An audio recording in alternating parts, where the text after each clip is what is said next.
Halo, assalamualaikum warahmatullahi wabarakatuh. Selamat datang kembali di channel Zain Permana. Makasih banget teman-teman yang kemarin udah sharing dan curhat di video aku yang ngomongin soal merasa tidak layak menikah ya, yang pada insecure. Sambil mau ngumumin juga nanti akan ada open PO lagi buku aku yang judulnya Insecure ya. Ini buku yang paling cepet larisnya, yang paling cepet habisnya. Nah, sekarang mau masuk ke cetakan berikutnya ya. Bukunya namanya Insecure. Nanti teman-teman bisa cari aja di Sintesa Wellness ya, teman-teman. Tapi kita nggak akan bahas insecure ya. Nanti di video lain mungkin aku akan bahas lebih detail ya soal pertanyaan-pertanyaan di video itu yang ngomongin soal kelayakan dan lain-lainnya. Kok aku ngerasa minder, itu nanti akan aku bahas insya Allah dengan detail sambil mengutip beberapa yang aku tulis di buku ini ya.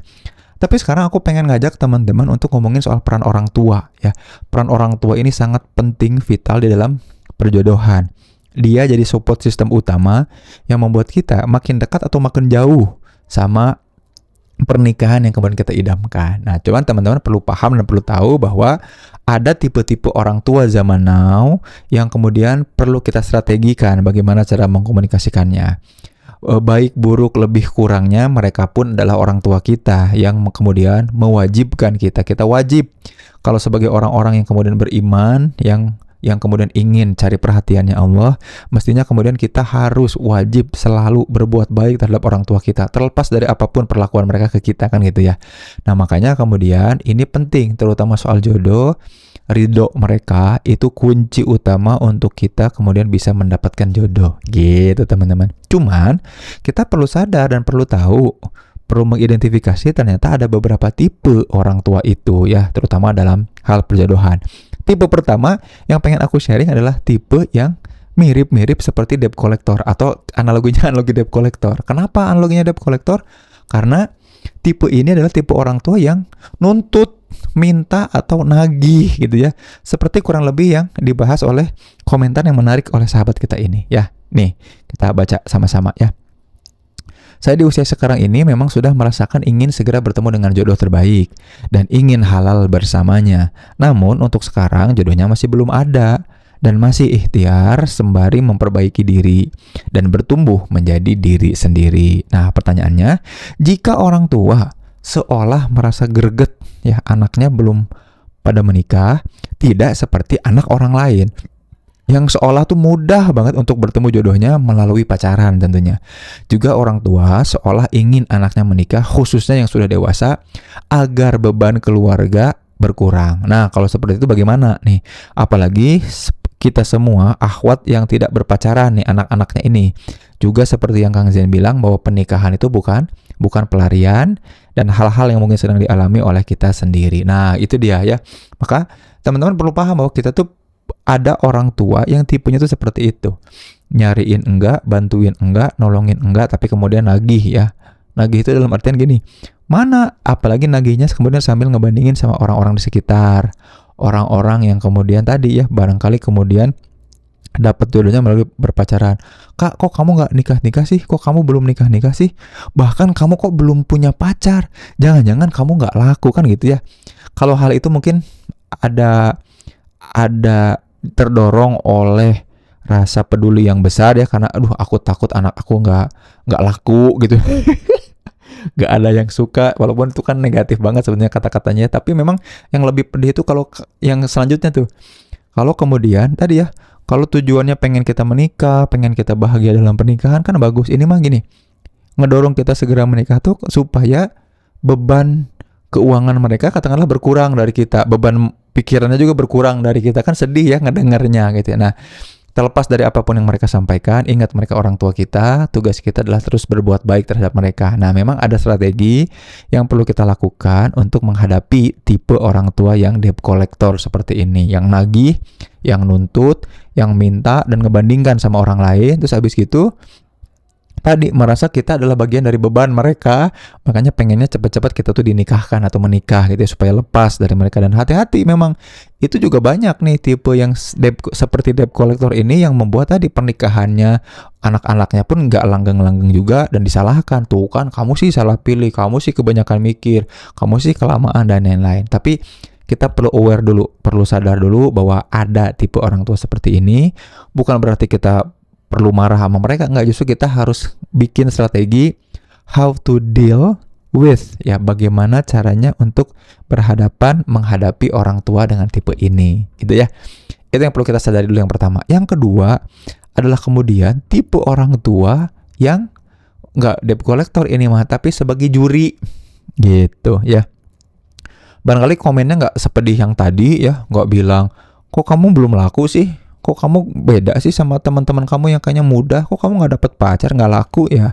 Atau bahkan cepetan lah nikah, ini udah berat nih beban kita ngebiayain kamu, gitu ya.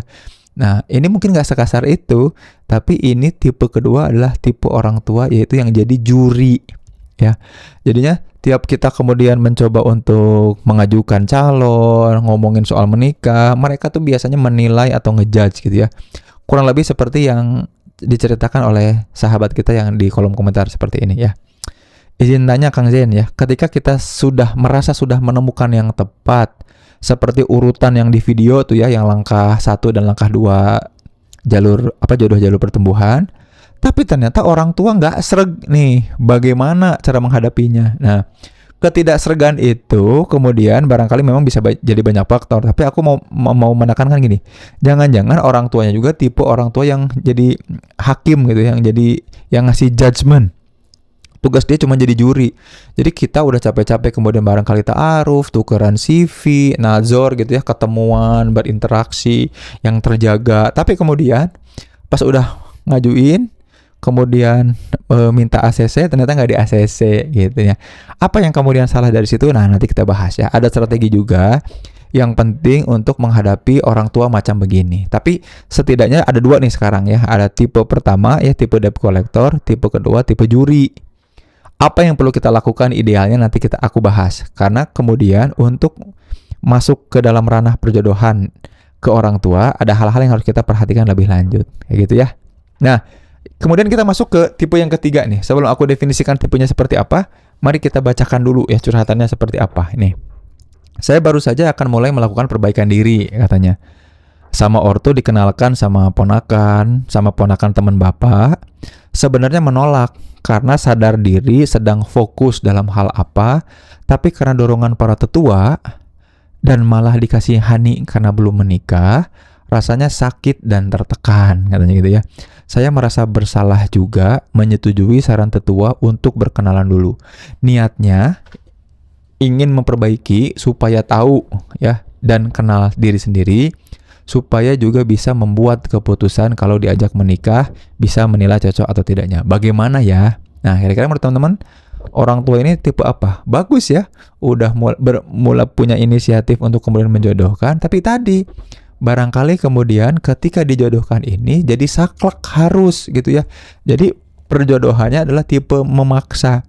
Kalau teman-teman mungkin ingat zaman dulu kalau teman-teman di Sumatera Barat mungkin tahu ya, ada tokoh namanya Siti Nurbaya ya, Datuk Maringgi. Mungkin kisahnya mirip, dijodohkan dengan keterpaksaan. Jadi perjodohan itu bukan berarti buruk, tapi kemudian ini mah berarti tipe orang tua yang Datuk Maringgi banget lah, dijodohkan dengan paksa harus, yang membuat kita tuh nggak enak untuk menerima atau menolak. Ya padahal kan namanya juga pernikahan kan, tergantung yang siapa yang menjalaninya nanti. Makanya ada hak yang mutlak sebetulnya, mau atau enggaknya tergantung dari si calonnya yang menjalani pernikahannya nanti. Cuma kan tadi gitu ya, ada orang tua yang kemudian menawarkan calon-calon tapi kemudian sambil menutup peluang untuk ditolak. Karena kemudian kita juga jadi kesulitan ketika menolaknya. Ada orang tua macam itu. Papa udah susah-susah nyariin, kok kamu nolak gitu ya. Mama udah susah-susah ngomong sama ibu ini, ibu itu, kok kamu malah nolak, malah nggak mau. Nah, yang kayak gitu juga membuat kita terbebani kan. Ada 3 tipe itu. Nah, memang sebetulnya idealnya kemudian seperti apa peran orang tua. Nah, kita perlu tahu teman-teman. Jadi aku tuh baca sebuah artikel yang menarik banget, sosiologi tokoh namanya Johanna Wynne ya, seorang sosiolog dari Australia. Dia punya buku judulnya The Sociology of Youth ya. Terus dia bilang kayak gini, ada hal yang kemudian anak muda kurang miliki keterampilan itu sehingga dia selalu disalahpahami sama generasi sebelumnya, itu orang tuanya. Jadi anak muda itu selalu kurang, jadi selalu kurang untuk punya kemampuan ini, yang membuat kemudian dia tuh selalu disalahpahami sama generasi sebelumnya, terutama oleh orang tuanya. Itu kemampuan apa? Kemampuan involvement atau kemampuan untuk melibatkan sedari awal atas impian-impian kita. Kemampuan untuk melibatkan di dalam arti kita tuh perlu mengkomunikasikan ide-ide kita. Jadi gini, kalau sekarang kita mau jadi mau menikah itu, misalnya nikahnya tahun 2027. Nah, sedari 2 tahun sebelumnya itu kita udah mulai sounding, udah mulai ngajak, udah mulai ngasih tahu, ngasih ancang-ancang bahwa aku yang mau begini, aku yang begitu. Nah, pelibatan itu adalah strategi penting untuk dikomunikasikan, teman-teman. Karena menurut Johannawin, kebanyakan orang itu, terutama kebanyakan anak muda itu berinteraksi ke orang tua hanya dalam 2 hal. Pertama, minta uang. Yang kedua, minta izin tanpa tahu dasarnya. Kenapa melakukan itu, kenapa pengen itu dan itu, ini dan itu. Sehingga tidak ada pelibatan. Maka strategi untuk menghadapi tipe debt collector, ya, tipe juri, dan juga tipe pemaksa adalah melibatkan mereka dari awal ketika adanya niat. Melibatkan mereka ketika munculnya kemudian niat. Aku niat menikah, tapi caraku begini, sampaikan, komunikasikan. Kalau tidak dilibatkan secara perlahan, mereka akan muncul sebagai orang tua yang nagih dan nuntut. Ini udah umur segini nih, udah deadline nih. Mana sini setor? Gitu ya. Ya, apa setor kok kayak gitu sih? Nggak sreg gitu ya. Atau nih yang kayak begini aja, tapi nggak boleh ditolak, kan nggak bisa gitu. Maka kemudian yang ideal adalah kita melakukan pelibatan. Itu yang kemudian jadi strategi utama. Nah, teman-teman, jadi gini sebetulnya. Tiap kali kita mulai balik, atau tiap kali kita mulai mau berpikir untuk menikah, dari mau menikah sampai jadi menikahnya itu akan panjang prosesnya kalau kita tidak mulai melibatkan orang tua. Kalau teman-teman mulai melibatkan orang tua di situ, justru akan menjadi akselerator. Jadi kalau di dunia ilmiah itu, peran orang tua, ini kan kita pakai variabel ilmiah karena judulnya kan peran orang tua dalam perjodohan ya. Kalau peran orang tua dioptimalkan lewat tadi pelibatan, maka apa yang terjadi, teman-teman? Dia akan jadi moderator variabel. Artinya apa? Upaya-upaya menemukan jodoh itu lebih tinggi. Jadi kalau pakai rumusan sosial, jejaring sosialnya Granovetter, kita itu akan mudah dipertemukan sama weak ties tiap kali orang tua terlibat. Karena orang tua itu punya keterampilan untuk mengeksplorasi relasi jauh lebih baik daripada kita yang generasinya di bawahnya. Jadi setiap orang tua itu suka dikasih kemampuan alamiah untuk bantu eksplorasi relasi. Maka kalau teman-teman nih ketemu orang tua dengan tipe yang tadi aku bilang, 3 tipe tadi, jangan-jangan kita sama sekali belum melibatkan dari awal kepengen kita, harapan kita, visi misi kita. Termasuk juga kita tidak pernah cerita soal misi personal kita. Nah, soal misi personal ini yang kemudian harus dibahas lebih lanjut ya teman-teman. Nanti aku akan komentari satu-satu di video mendatang nih. Karena kita tuh nggak pernah bilang kita pengen jadi apa sama orang tua, aktivitasnya ngapain, bantu siapa, dengan cara apa. Kita tiba-tiba minta izin aja pengen keluar negeri, minta izin aja nih pengen calon yang ini, minta izin aja untuk bisa bekerja di sini dan keluar dari rumah. Nah, nggak gitu. Upaya kita kemudian perlu melibatkan, berkomunikasi secara perlahan, informasi yang didapat oleh mereka utuh sampai persepsinya tidak multitafsir. Itu yang strategi yang paling efektif dan manjur untuk mengatasi 3 tipe orang tua seperti tadi, supaya kita tidak terpaksa nikahnya akan dijodohkan, tidak ditagih-tagih seperti debt collector, dan sekalinya udah mengajukan malah ditolak ya dengan alasan tidak sreg. Nah, mudah-mudahan video ini bantu teman-teman untuk sekarang mulai serius melibatkan orang tua di dalam cerita-cerita kehidupan. Yuk deketin lagi orang tuanya, ajak ngobrol, diskusi secara perlahan, minta contoh pernikahan yang baik seperti apa, dan lain-lain gitu ya. Kalau teman-teman ada yang mau dikomentari, ditanyakan, share aja di kolom komentar. Jangan lupa like dan subscribe, juga share ya ke teman-teman yang bingung dalam menghadapi orang tuanya. Ingat, orang tua ini adalah orang-orang yang wajib kita perlakukan dengan baik, karena mereka adalah jalur atau jalan kita kemudian mendapat ridho atau enggaknya dari Allah Subhanahu wa taala ya. Zain Permana pamit mundur, hatur nuhun, sampai jumpa di video selanjutnya. Assalamualaikum warahmatullahi wabarakatuh.